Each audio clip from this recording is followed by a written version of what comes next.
Do we need the microphone? I don't know. Well, you know what? We're sending it out. We're having it for YouTube, so we will use the microphone. Because I know there are people who wanted to attend who couldn't, and asked if we could save it on our YouTube channel so it would be available after. If that's okay. I'm asking now. I hope that's okay. Okay. Great.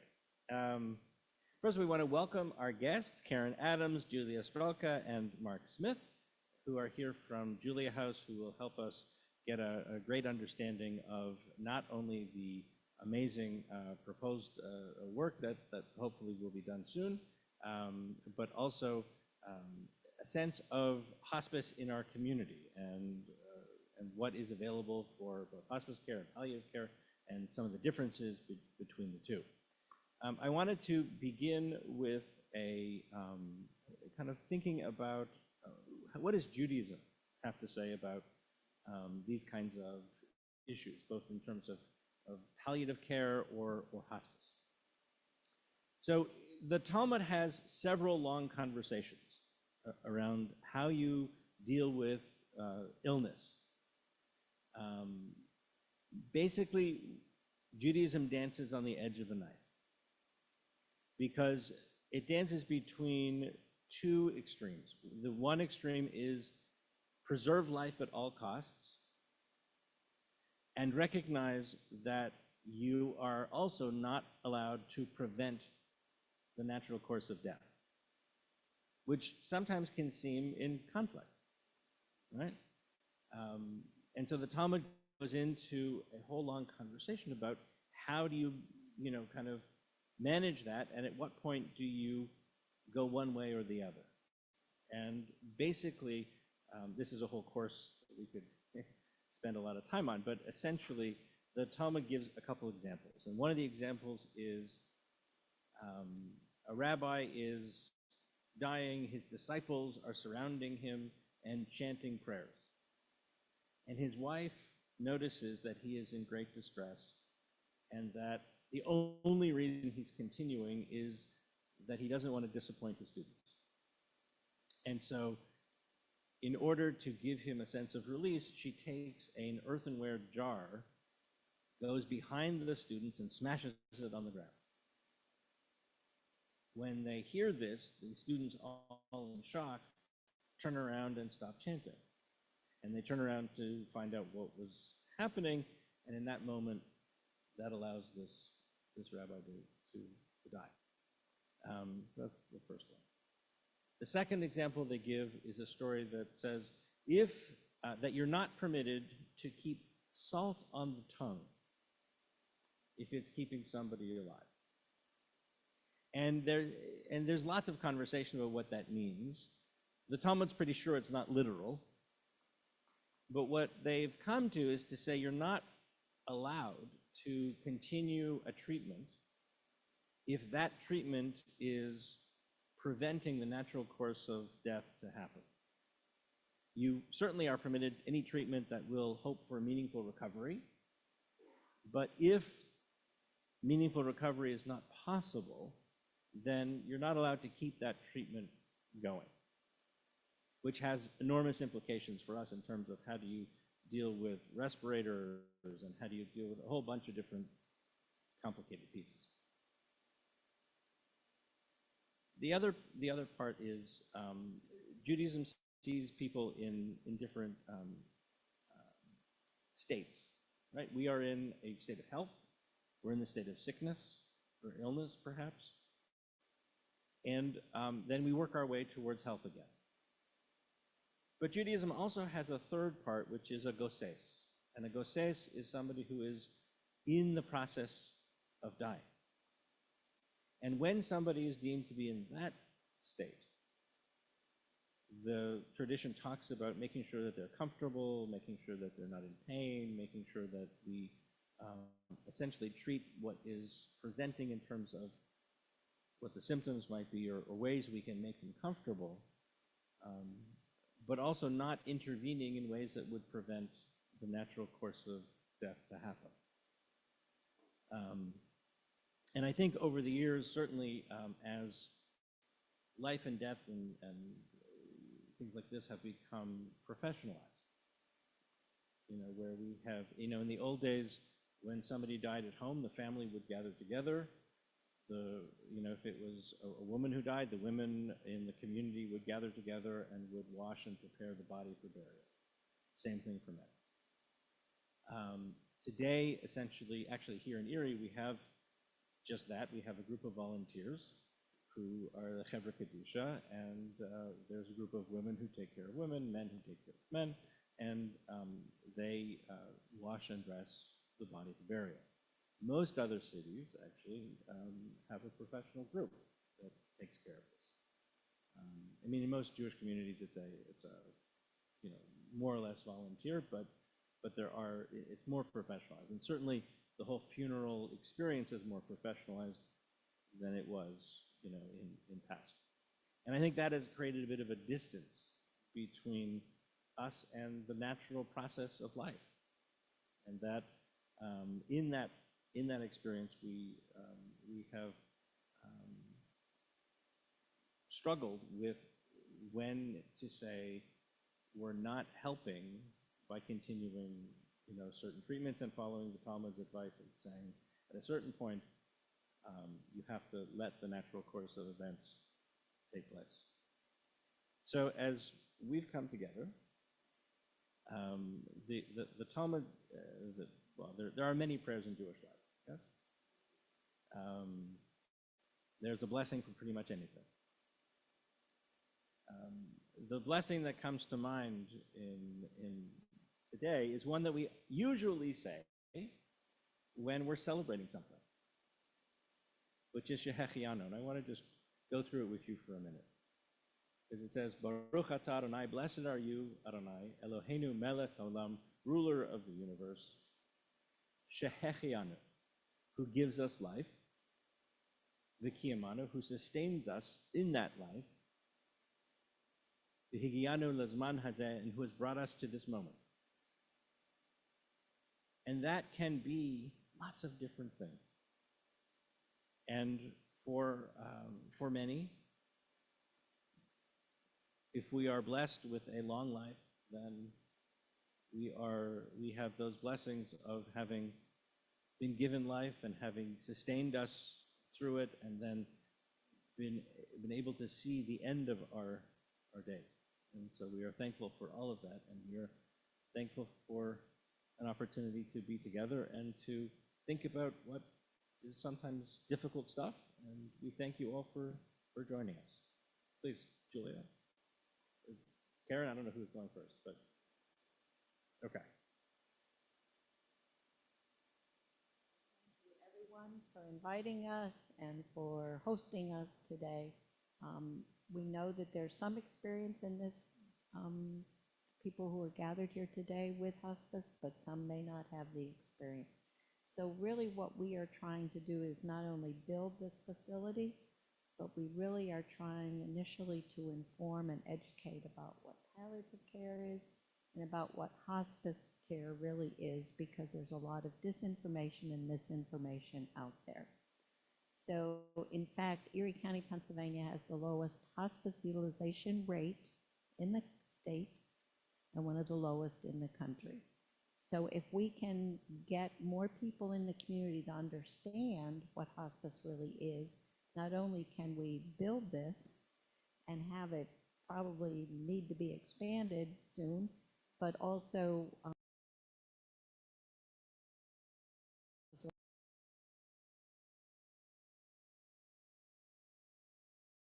no,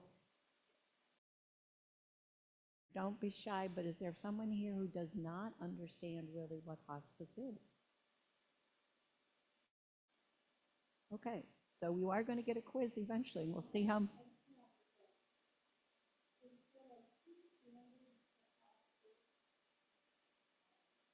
Explain.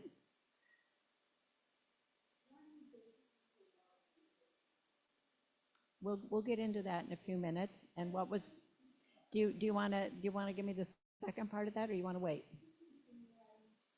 Okay. That's okay. That's okay. So we're going to start really with an introduction to what palliative care is. Both palliative care and hospice care are relatively new specialties. And so we want to clarify what the difference is, what the similarities are. We'll start with the palliative care, and Julia Strauka is going to give you that information. Her husband, Dr. Christopher Strauka, does currently have a palliative care practice here in Erie. It's on Richmond Street, sort of near St. George Church, Peach and Grandview, that area. But it will be housed internally in Julia House when this is up and running. So, Julia. So does everyone here know what palliative, well, I guess, what do you think palliative care is?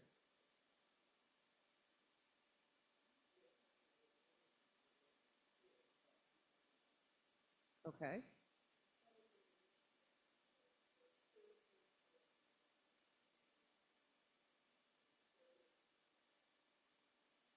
Mhm. Okay. Good. So palliative care, a lot of people think palliative care and hospice is the same thing. Hospice is a type of palliative care, The palliative care could be anyone who has, as you said, an illness. Anyone. We have people who come to our office, they're in their 20s and 30s. They're not at the end of their life. That's the big difference, is they're not at the end of their life. And we offer services. We help manage. So palliative care means, it's a philosophy of care, meaning the whole body. So you come to our office. The first appointment is 2 hours long. I'm sure everybody's been to the doctor for a 2-hour appointment. Raise your hand if you have. I know, no one has. It's 2 hours. No, 2 hours with a physician, not even a PA. So it's 2 hours because you got to get to know the whole person. And what are their goals? What is their goal of care? Because everybody's different. Some people just want to be comfortable. Some people, they want to spend time with their grandkids. Some people want to do different things. And so my husband went to the Cleveland Clinic. Before that, he was a heart surgeon here at Hammett. And he went to the Cleveland Clinic and did a fellowship in palliative, what we call palliative medicine. Palliative medicine is different than palliative care. Palliative care is the philosophy of care. Palliative medicine is actually the treatment of a person. So we have we should have called it palliative medicine, but you know, but it is still palliative care. And so we look at all types of illnesses. A lot of people think it's just for cancer, it's just for pain management. We do that. We've seen people who have ALS. We've seen people who are lung disease, you name it. We have seen people from all different things, and people have usually more than one illness that's going on. So we look at everything that's going on. We may change their medications. We may put them on more medications. We may take them off. Some of the medications have side effects. And we help direct their care. That's the biggest thing, because a lot of people have questions. Should a 95-year-old go have hip surgery? Probably not. If it was me, I wouldn't get hip surgery. But we have conversations to educate people about the care they should receive. And we do what we call advanced care planning. So advanced care planning is living wills and what we call is the pulse. Have you guys heard of those? I'm sure you've heard of living will. Have you heard of a pulse? Yes. Pulse, Pennsylvania, something for sustaining treatment. Thank you. Order for sustaining life treatment. It's called the pulse. And in that, it's a bright pink form. So if you have it, you know it, because it's like a fuchsia color, and it has to be fuchsia. You decide, do you want to be resuscitated? Do you want intravenous nutrition? And that's something that you can do with a physician. The living will is something that you do with a physician. If you have insurance, it is covered. You can also go to your lawyer and do a living will, but I think, for me, I think it's nice that you can go to a physician who understands you and what's going on with you to do these documents. And we do a lot of that. And we make sure that people have their power of attorneys and different things planned. Yes?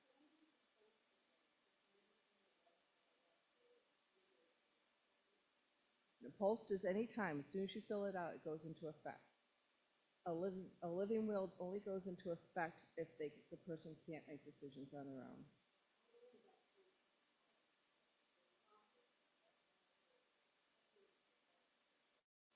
So a post is the Pennsylvania. In New York State, it's called the most. In different states, it's called different things. Yeah, the living will only goes into effect if you can't make decisions for yourself. And yeah, they're all advanced directives.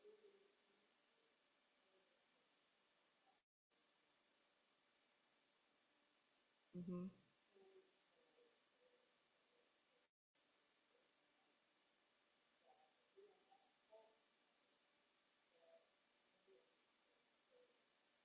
Do everything. They could do everything. I know.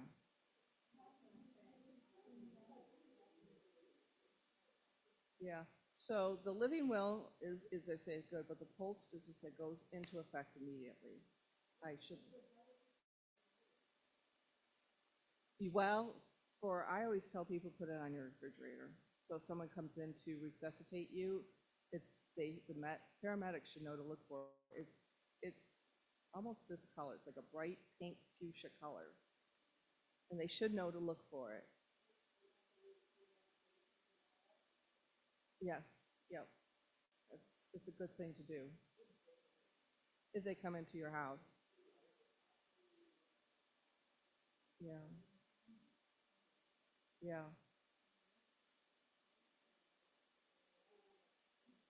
But yeah, it is. It's a great document to have. We do a lot of healthcare literacy, education. People don't understand their illnesses. They don't understand the side effects of some of their medications.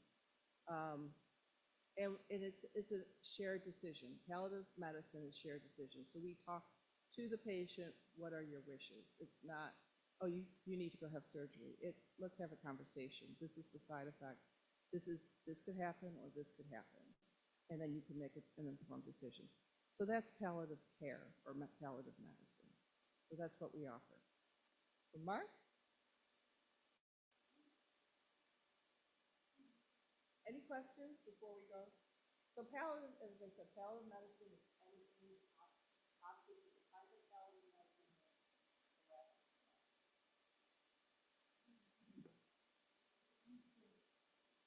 Okay. Anyone?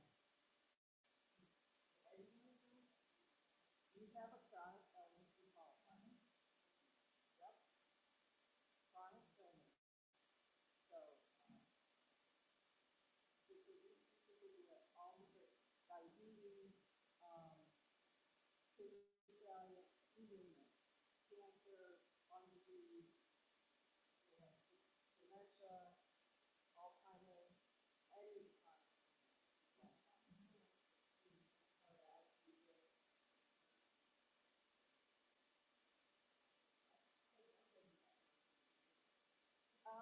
Because people don't know about us and they don't understand how it's built, we're not about to. So you can get it quickly.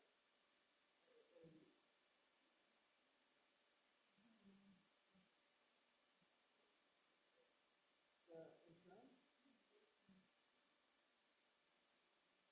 is you can long-term insurance, you have to, every insurance is different, long-term insurance is covered. It's covered under Medicare Part B, Hospice is the Medicare covered under Part A.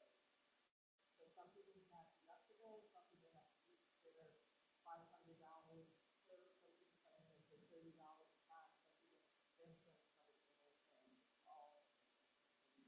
I would cover all of them.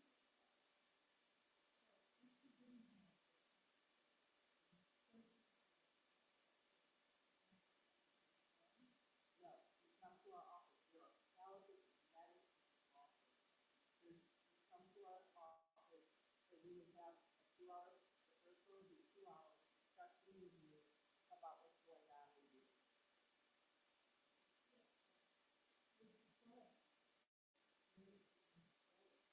You're in the home. No, we do not. We want to at some point go to the home, but we don't have to be on policy right now.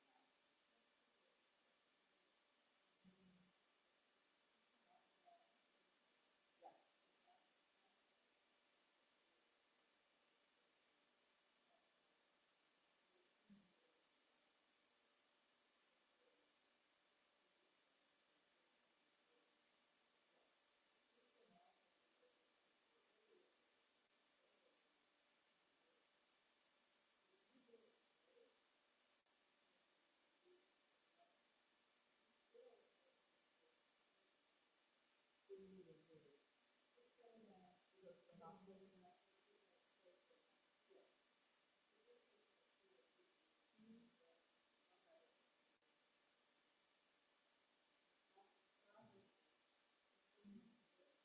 Yeah, yeah.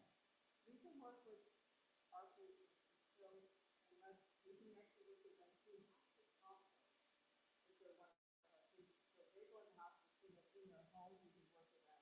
If they go to a nursing home, we don't have to.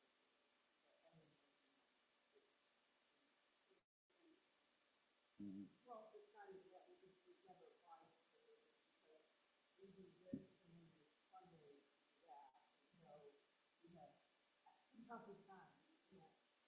So people come to our office, you can come to our office, you know, as long as they feel need. Some people will come for a short period of time, feel their symptoms are under control, and will simply, you know, I can give you one patient off the top of my head, she's doing it for, you know, we have everything under control, she's here, she can call us anytime, the number on there, my cell phone number, my landline, 647, and so they can call us anytime. And if you come in, come in. Some people will see under 4 weeks, especially if they're on chemo.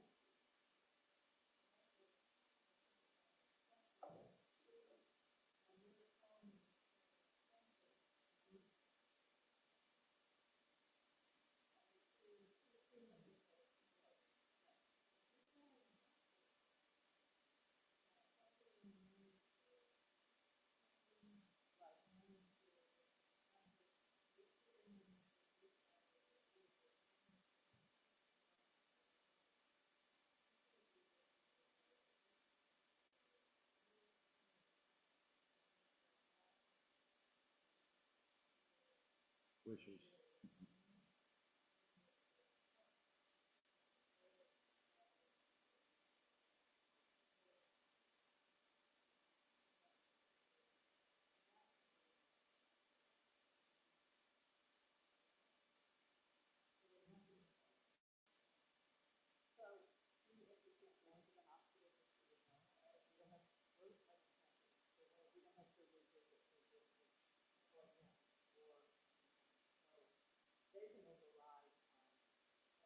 That's okay. I know, everybody is. We have to tell people that we're independent, we don't have access to any of the records at any of the hospitals. So we are totally independent. But when you get out of the hospital, you can come back to our office. If you can't come in, we need to see people who watch in the office. We can give you records from here, to see us one time, every week on that. No, he's not in the hospital. There's a lot of information out there, but we do have the calendar of medicine, we can follow you, if you love to do, you can follow, or watch you follow. That's why this is so important. You're not dealing with anybody but love and care. Family. I'm sorry, do you have any other questions? If you want, I can talk to you later. We appreciate you having us. I was asked to talk. In 2018, well, we had a big snow in 17, 18. And I was out snow blowing, knocking icicles down and everything. And I was still working. But I had an oddball. It didn't hurt my left side, but I knew something was going. So I did some therapy and this and that, and so they said, you got to go get imaging. So I got imaging, and the doctor comes in, he puts his x-ray up. He said, you fractured your hip, Mr. Smith. I'm like, okay. He said, did you fall? I said, no. I said, I drank, but my drunk days are over. No. I said, I was just out snow blowing and shoveling. And okay, well now, he said, we got to go to ER, which that's more than 2 hours. So it ended up that I ended up in St. Vincent's for about 3 days, but that's when I was diagnosed with stage 4 renal cancer, and it was all on the left side. And so that's what fractured my hip, because they kept saying, were you active? I said, well, I'm 61, and I'm active enough, but I didn't fall off the ladder and all that other good stuff. But they acted like they didn't want to. They said they didn't want to open me up. They kept doing tests and all the things. So they sent me down to Allegheny General in Pittsburgh, which I can't say enough about that hospital. And so not long after I got down there, at the beginning of February of 2018, they said, we're going to get you a hip replacement. I'm like, okay. So we had that done, and 2 days later, they're like, we got to take your left kidney. What am I going to say? You can't have it? And like I said, the hospital and the doctors were just great. So I went through that, And later on in the year, in August, I had some nodules in my thyroid. And I just had a feeling, so I told my doctor, just take it out.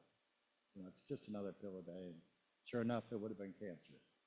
So that's why I said just with everything else I had been through. But so I went through all that, and I actually came home on Monday, the 12th of February. Because in that year, Ash Wednesday was on Valentine's Day again, just like it had been this year, I believe. And also our anniversary, my wife and I's anniversary, so I wanted to get out. They kept saying, oh yeah, that's right, you're premiering. So anyways, they got me home. So I started going to the cancer center on 12th Street. They had everything set up for me. I didn't have to do anything. But since that, AHN built theirs up at 26th and Chestnut, Myrtle, I'm sorry. And so I had been going there, and I'm on my 4th oncologist. But that bout ended. I was doing Keytruda. I asked my oncologist, how long am I going to do that? Because they keep poking you, and it's like 2 years. I said, I want a port. So I got a port. And so I went through that, and that turned out okay. Well, then later on, I get scans regularly. And so every now and then something shows up. I've been down to Pittsburgh for an endoscope, and that didn't turn out to be, must have been like shadows, I think they called it, or whatever. But anyways, so that was a small bout, but I still continue to get treatments. And then sometimes the treatments were stopped because, say, like Keytruda or something isn't that good for kidneys. It depends. I only have one, so we're like, okay, we're more cautious. And excuse my language, but an oral medicine had too much protein in my urine. It's like, okay, so they had to stop that. It's like, and this is all, I don't know. They say, I just say, okay. Well, I don't know. You know, I'm a bus driver. I don't know. So anyway, so it turned out okay. I get regular blood work. I have appointments, meds. But before that, I had donated at the community blood bank for 33 years.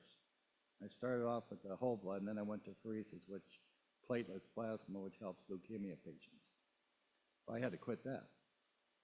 You know, I had cancer and I'm on medication, so I was looking for something to do, and like Julie and Chris had come talk to our adult Sunday school class in church, Issues of Faith, and I joined up with them. But, and you have to excuse my appearance, there was another, with my fractured hip for years, I was getting exchiva. It was like a bone glue. Your bones are growing back, but it was like a bone glue, and I was going to ask a few years ago, do I need it? Why am I getting it? Well, it's very rare. It attacks the jaw. That's why I'm toothless. I have dentures. It just was eating away my jaw, and you can see underneath here where it just, but that's under control. But I would have said no more, which I finally did. But it was very, very rare. I went to ear, nose, and throat, and he's like, I think my wife said, could it be HDL? And he's like, yeah. Just nobody knew. So anyway, that's done. But it all boils down to, if things has gone south, and I wasn't coming home, you know, this wasn't built, but I could have been there. You know, but I'm sorry, I'm emotional. And I'm very lucky to be here to talk about it, and that's why I joined Julie House, to help others, you know. But so this is very, very important. Oh, and also, I lost my sister to Parkinson's in 2022. She was 72, 71, and she could have died with dignity. So thank you.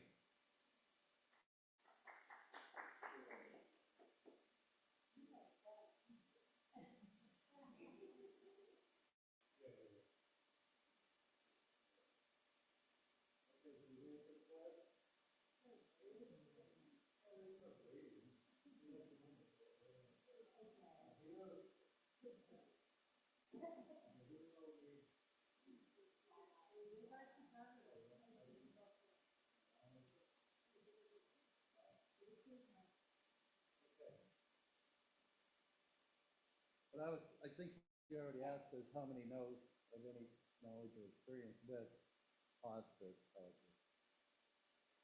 Okay, yeah. So you know something, some don't. Some are learning stuff today. Because cancer and diseases have touched all of us in one way or another. Okay, so the first one is people can opt into hospice when they have a terminal illness and life expectancy of. Oh, I'm sorry, I thought we were going through them with the.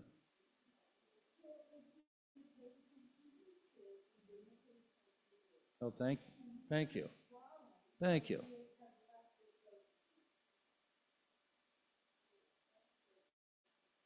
Yeah, I didn't know, because I didn't realize that.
I don't know that yet,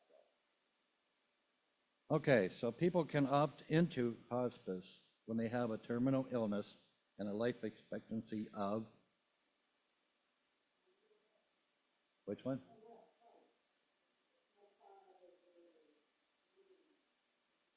6 months. 6 months or less.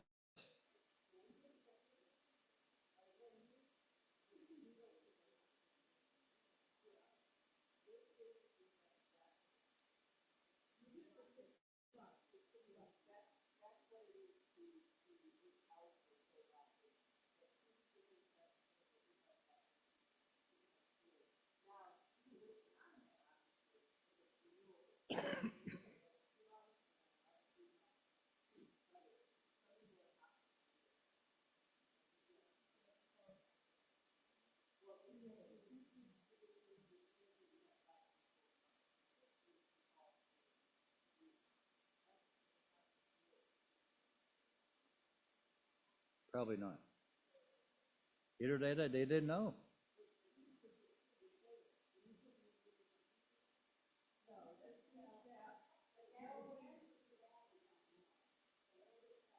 Correct.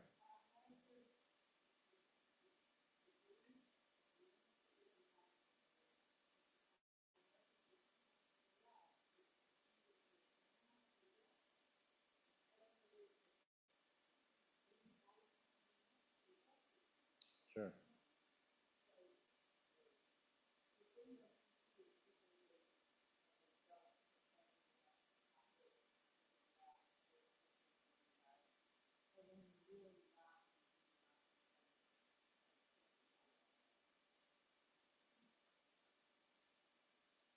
Number 2.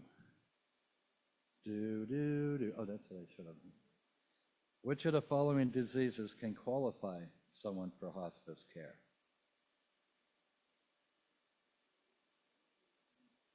Yep. Which of the following statements are true about hospice care? correct. You're all keeping score, right? Because I'm not.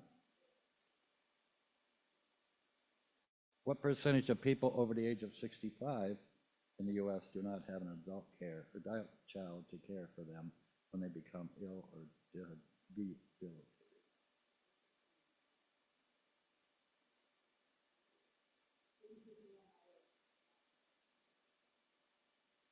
Got 20%. Yeah, most likely, sure. And chances are you got families that don't even, they're estranged or something too, and they may not even know what's going on, or they're like, you know what? I got things going on, I can't deal with that. And that's a sad thing.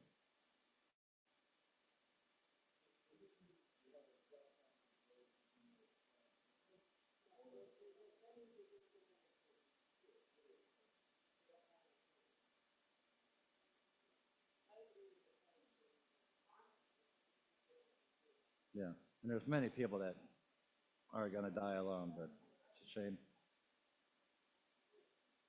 Currently, in Erie County, you can receive hospice care in the following locations. E. You're all doing good. Okay, this is Final Jeopardy here.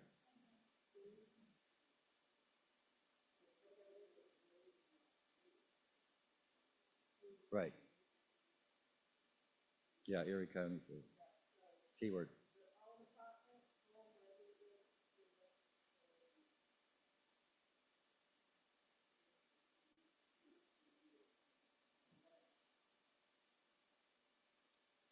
Julia House will help patients in Erie County in the following ways. Ta-da. So how many did anybody get wrong? Two, right, man?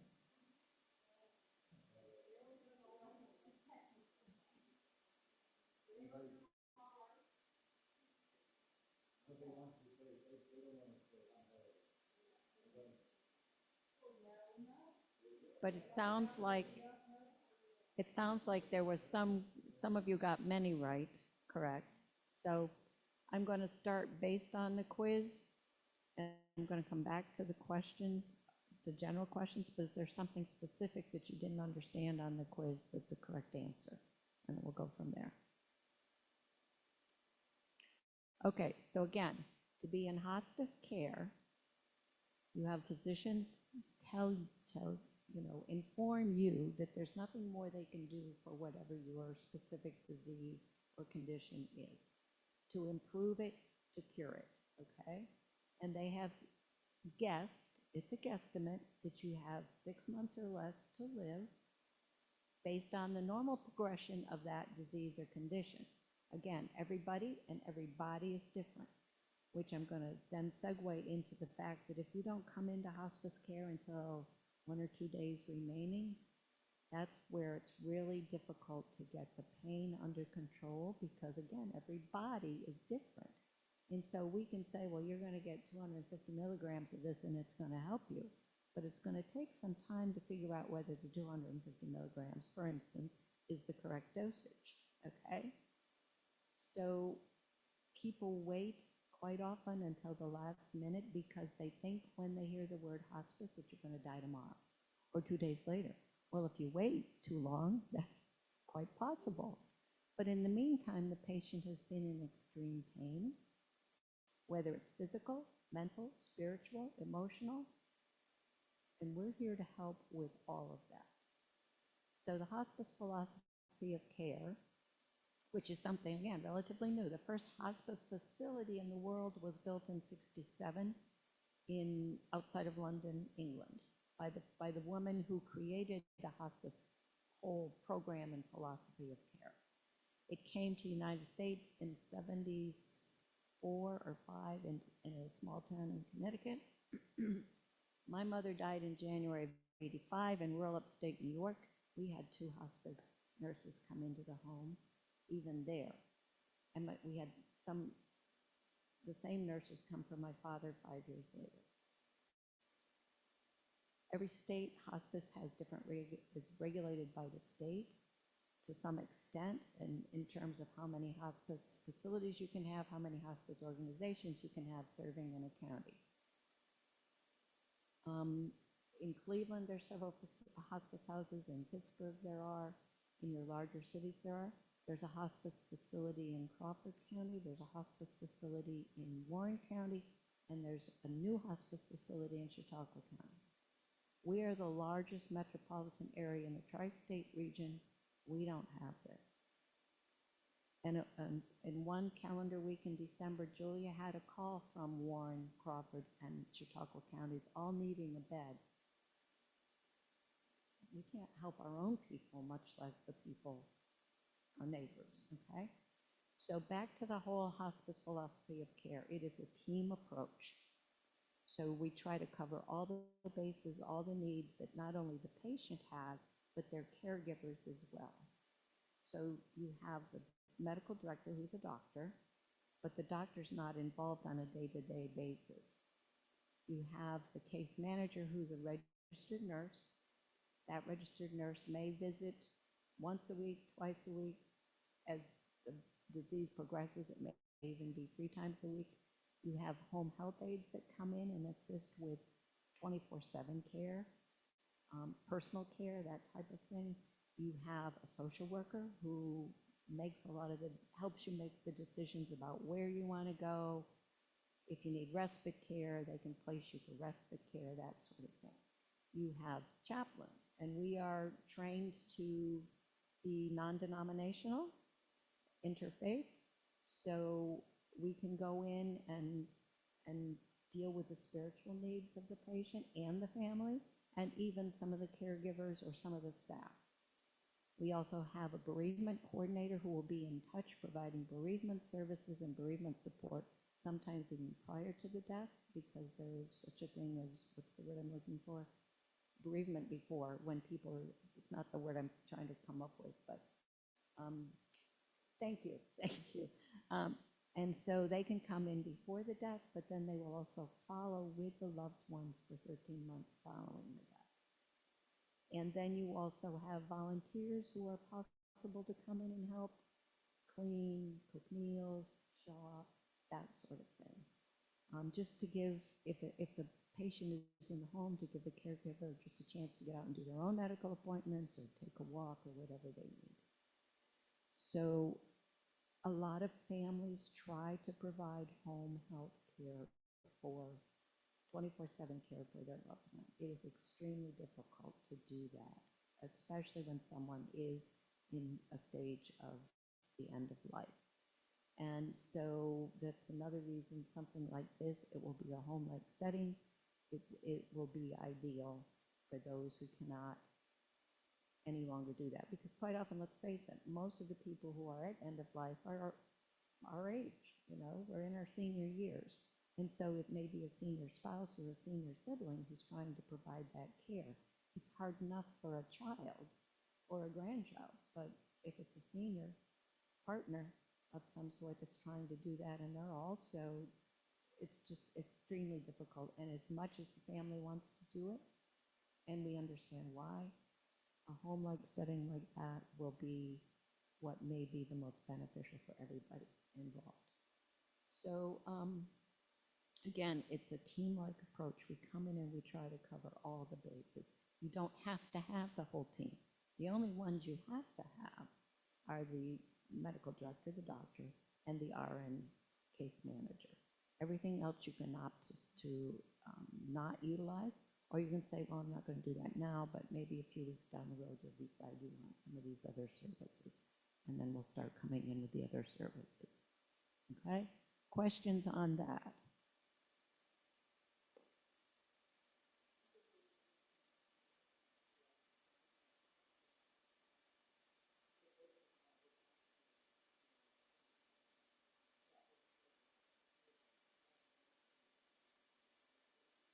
And I'll get to that. Yep.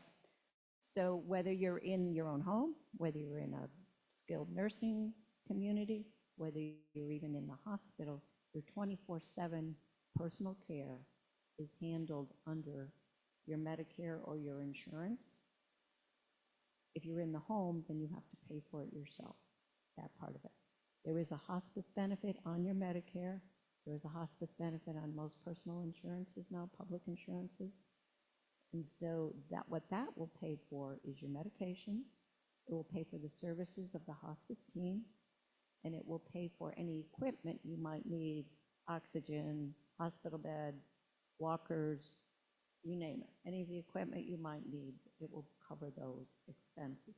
We do not come in 24/7. And we oftentimes say this multiple times, but at the point where the family is requesting us and talking with us, it's overwhelming. So again, the more information we can get to you guys now, and maybe you'll have a better understanding when the day comes when you may need that help. Okay?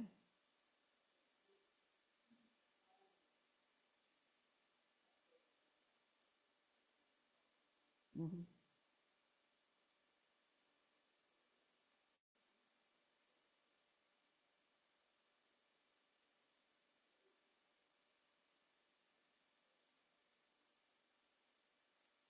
Right.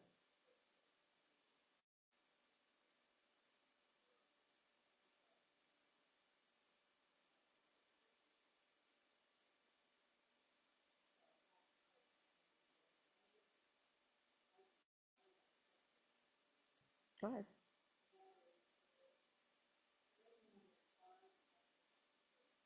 Organizations that provide hospice services.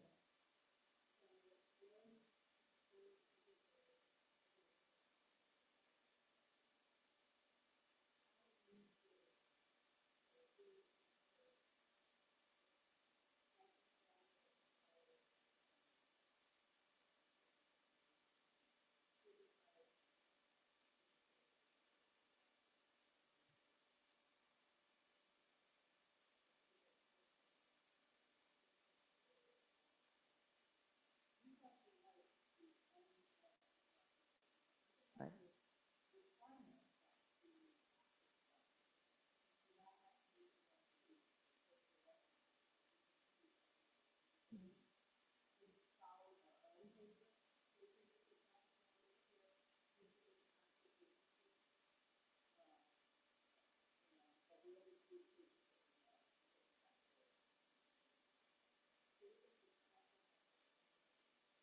Yes.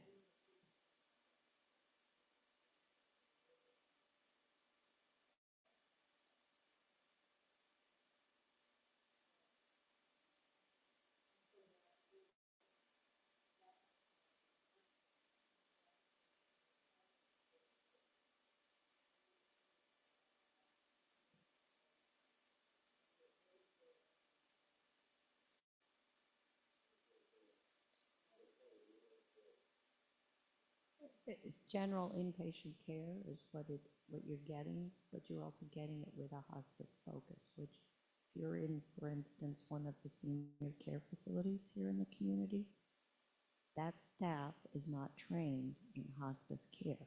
They are trained in providing the 24/7 personal care, and they will do that, but sometimes they back off on that because they also think hospice is going to come in and do everything.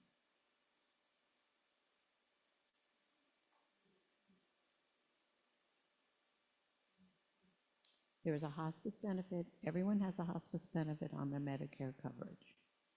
That will cover your your hospice medications. It will cover the team, the hospice team, however many members that you accept to come in and serve you. It will cover their cost, their salaries, for instance, and it will also cover any hospice, um, recognized hospice ordered equipment that you may need. It's a different level of care. So I'm going to let Julia answer that. Yeah.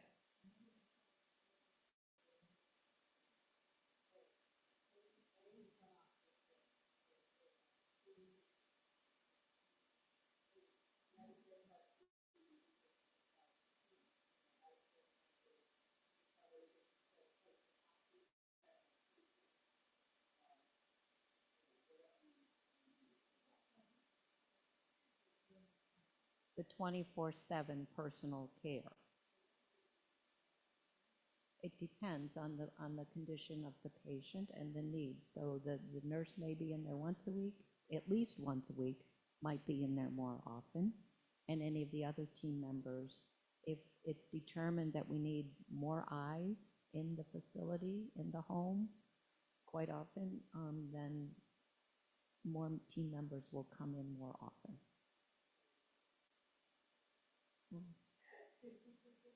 We all know that the medical field is very much understaffed.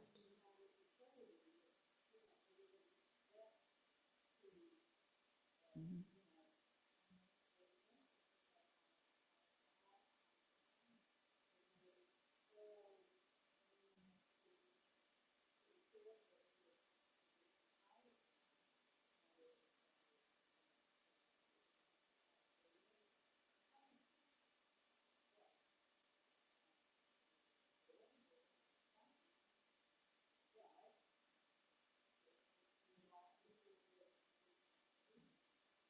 But if you're in the home, if the patient is in the home and being cared in the home by spouse, siblings, grandchildren, neighbors, friends, whatever, you can also do such a thing as respite care.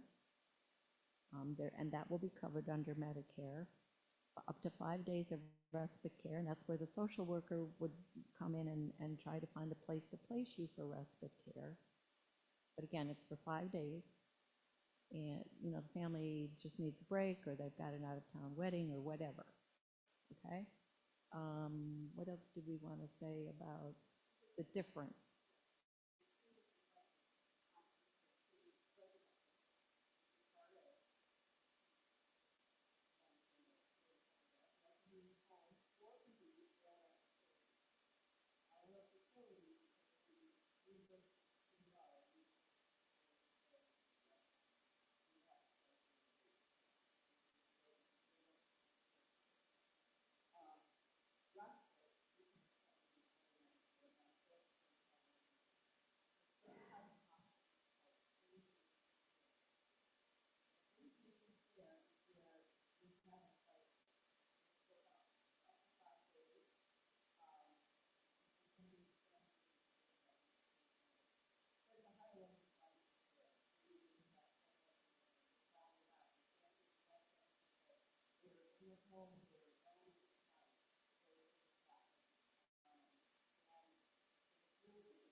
Does that clarify those questions?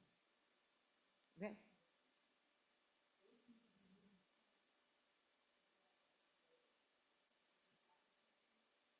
If,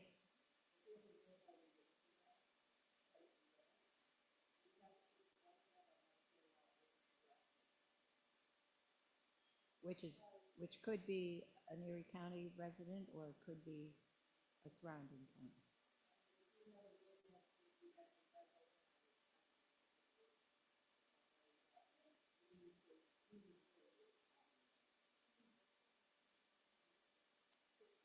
We'll get to that. It's currently 9 rooms, but we'll get to that. But again, as I said earlier, we can't even do this for Erie County people, much less help anyone in surrounding areas at this point. We'll get to that when we get to Julia House.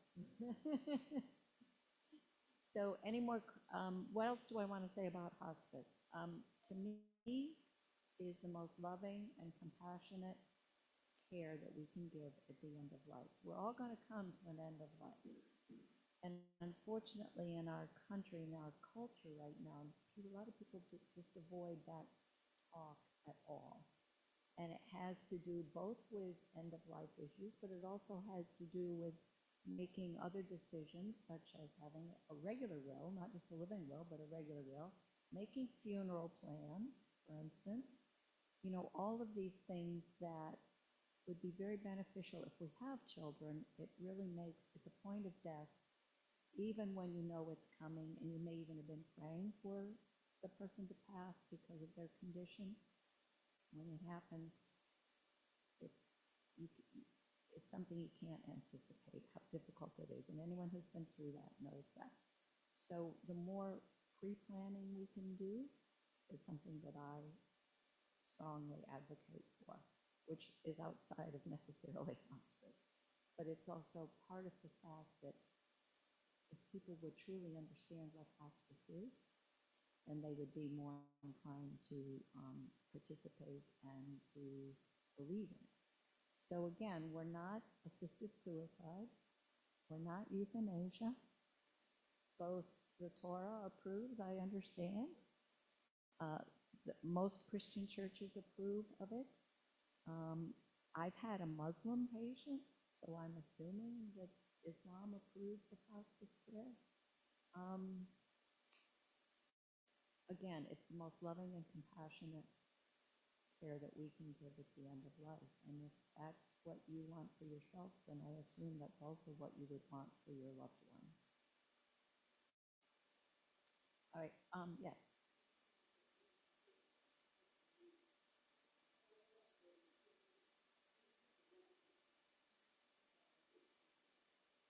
Mhm. As long as you're hospice appropriate, you can be in hospice. The facility would be the same thing.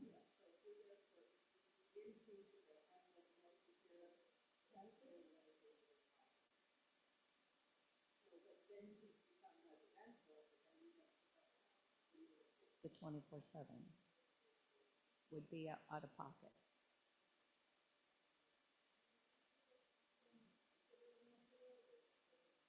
Well, hospital, you can't stay an unending term. Right.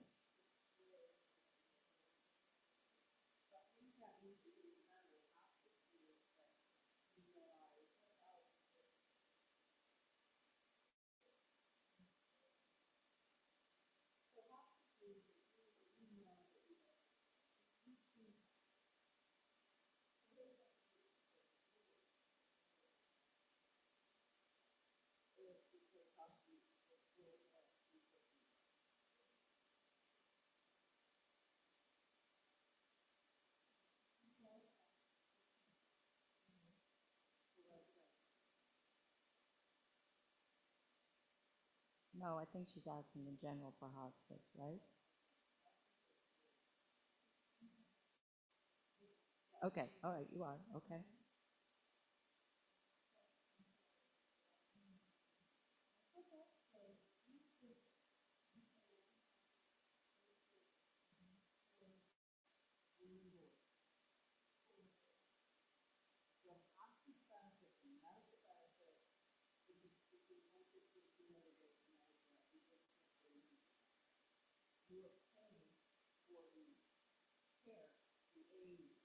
The personal care.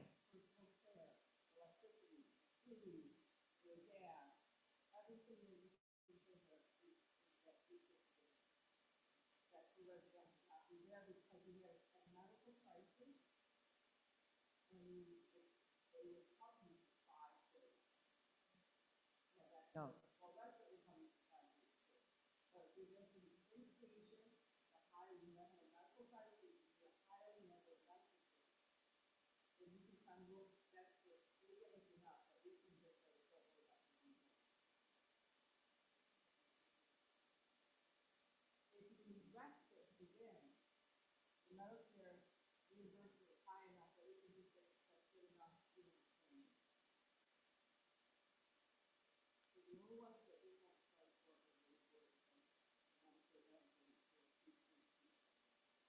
So the Medicare benefit in that instance would cover, again, your hospice medication, would cover any equipment that you need, and it would cover the services of the team.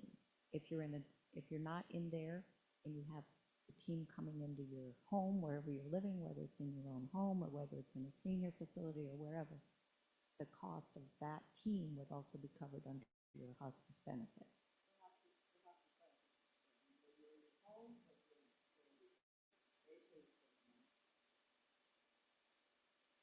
I know it's a lot of information, and that's part of the problem is it's a lot of information and it can be confusing, which we're trying to clarify. Okay?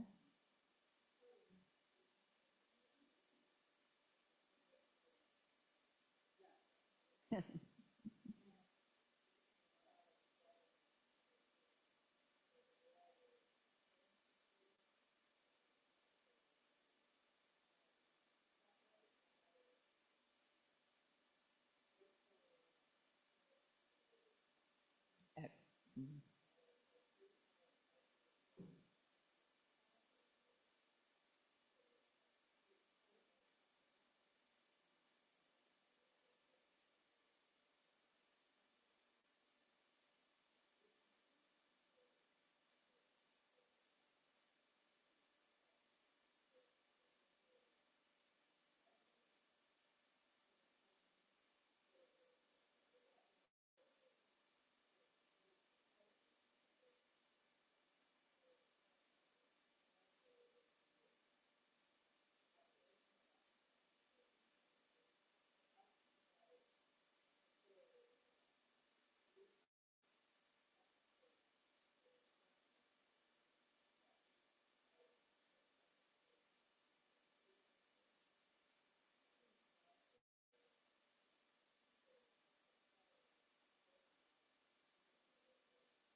And continue to be hospice appropriate.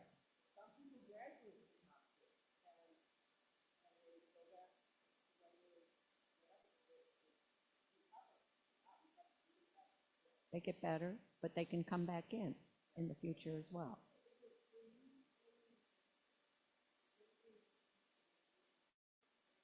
Yes. Well, it depends on what the reason for the hospital is. If the reason for you going to the hospital is because of the disease process that created the availability for you to be in hospice, and that's the prognosis, the disease that is the prognosis, then no, you cannot be treated for that in the hospital. However, you fall and break a leg, you can go to the hospital. You break a hip, you can have surgery for that. If you're on medication for something not related to that disease, you have glaucoma or you get an infection, we will continue or offer those medications for you as well. So it's only the disease process that has created the need for hospice care that will not be treated because there is no reason to treat it anymore. The doctors have decided there's nothing really more they can do.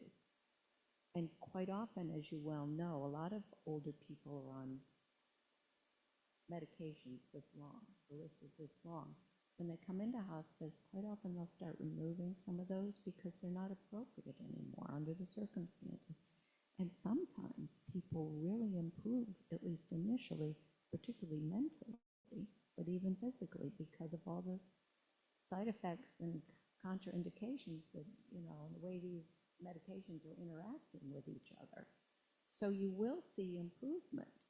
And that also confuses people. And then they'll say, well, this person's not going to die. Well, that's not necessarily true. They will improve initially, But eventually, whatever the disease process is that created the need or the availability for hospice, that is eventually going to continue, and they will decline. It can be a quick decline, as Julia said. We've had patients in hospice care for years. As long as they are determined to still be hospice appropriate, they're still in hospice. You can also decide you don't like hospice organization X, you want to try hospice organization Y. Go for it. You can do that. But the minute you call 911 and the ambulance takes you to the hospital for whatever the diagnosis is that got you into hospice, hospice is done. And you'll have to be reapplied, you'll have to have reapplication for it and be right. Yep.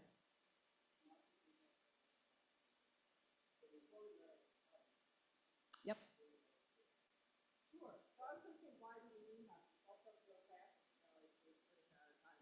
So obviously, we need a hospice facility. A lot of people do not, 20%, as you know, don't have children. A lot of people who have children, they have to work, there's a million reasons why people don't. You have to have a caregiver, and that's so important. The other thing is the inpatient care, okay? Now, 25% of people who are in hospice will have a medical crisis, 25%. In Erie County, according to the Medicare statistics, 13 people received inpatient care or crisis care in 2022. That's less than 1%. We are not caring for our elderly. We're just not doing it, okay? The third thing is, well, a lot of people say, well, I can put my loved one in a nursing home, and hospice can come in. You can, but it is, the nursing homes are understaffed. I'm sorry, I just lived through this with my dad. He one day couldn't go to the bathroom, and at 1:15, I told the nurse, he said he can't go to the bathroom. At 4 o'clock, around there, they tried to put a catheter in him. That's quite a bit of time that he suffered. In the meantime, they gave him morphine, which actually causes urinary retention. The nurse was there. She had 20 patients. The aide called off. She had to be the aide for our hallway. They don't have the staff. I could tell you a lot of stories. I'm not going to because of time. We need really good care for our elderly. Everyone should die with dignity. They should get the best medical care that's possible. And that's not being done. That's like, he just passed away on April 27th. This is very fresh. I'm sorry. We need the best medical care that we can get here. We really do. We need to value our elderly and the process of dying. So, okay, let's go on to the Julia House.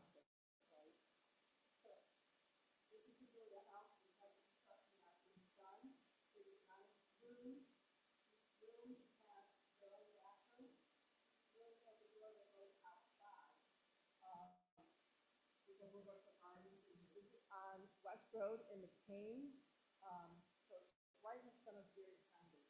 So we put a bed in here. It's one facility. So if you want to stay overnight, you need to throw load of your personal laundry in the tent. There's bathrooms over here, so you need the shower and chair. Right here, section. There's a great room. We do have a multi-food area. Area right here.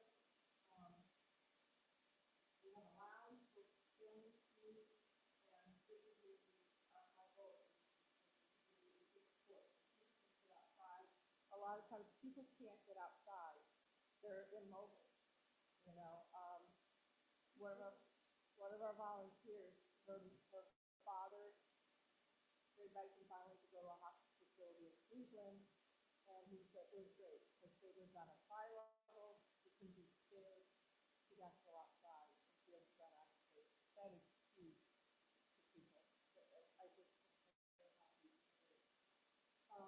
So if you look at this, our original was 18 rooms, so we did 9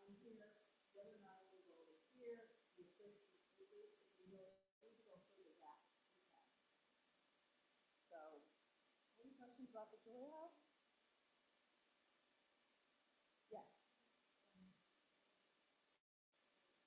So that's a great question.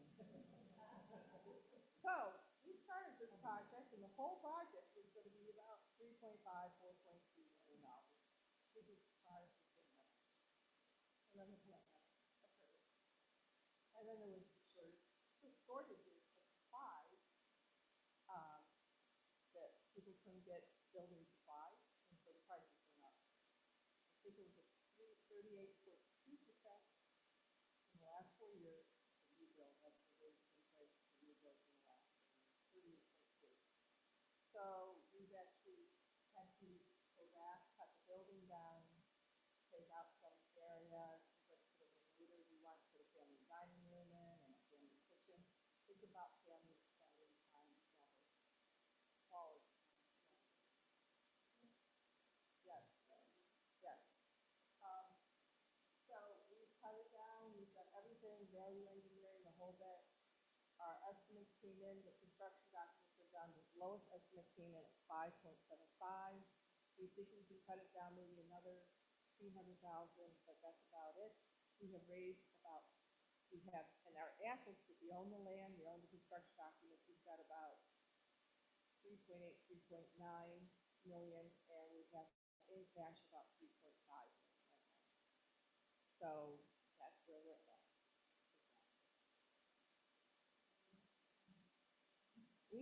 We've applied for the RACP, we did get $1 million of that, and we have applied again. They have not made up their decision, we asked for 2 million, that's what we need, so we've asked for that, we don't know if we'll get it, or when they're going to do it. I have no idea, so I've written letters to, Governor Shapiro, do you want to make a call to him, maybe Ray, send him an email? That'd be wonderful. This is something that we really, we've applied to Fetterman's office for federal money. Again, we don't know when that's going to be determined. We've applied just for about everything. So we do mailings. We have a volunteer group that does fundraising with this cat and cat bingo. We have a cat bag. They do? Good for you. How'd you do it? We love it. That's great. That's great. So we're constantly raising money, running grants, and asking people in our community to help us. So we are a nonprofit. We are for the community. Yes, we are a 501c3. The other thing that someone told me that we do it out. We are a nonprofit. We get a lot of phone calls. We help a lot of people just on the phone. We actually help them. So.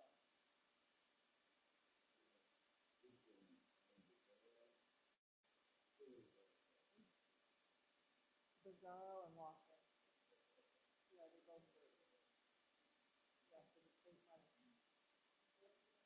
Oh, together. Yes, yes. Yes. Grand Row.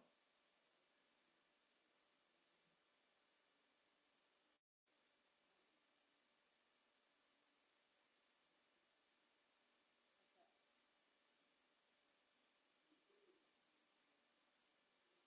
Yes.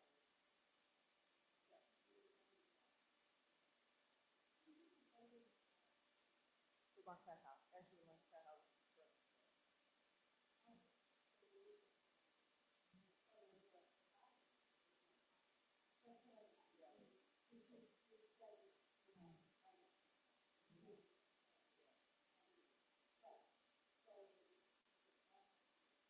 Marquette, what's the thing?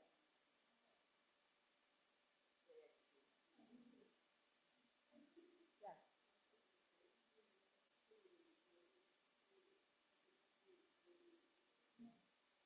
No, actually, the Star House up in Jamestown has had a wait list since they wrote it. I called out the one in the house. They had 13 Jamestown. We've been referring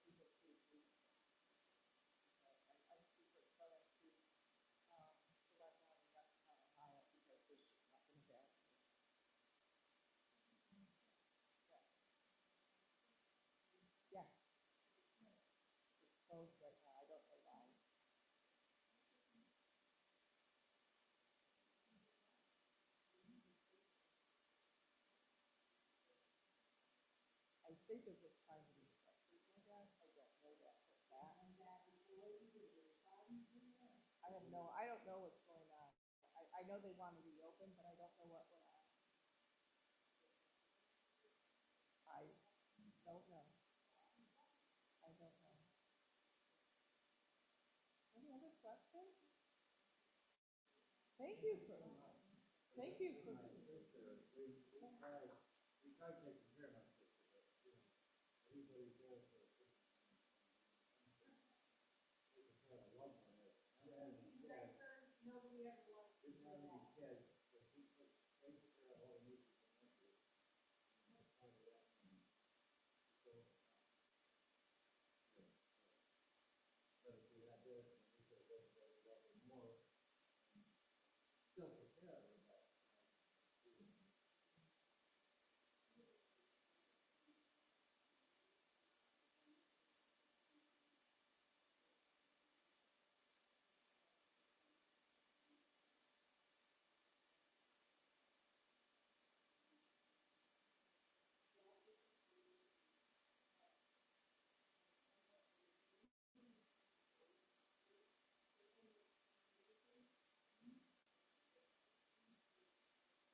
do that.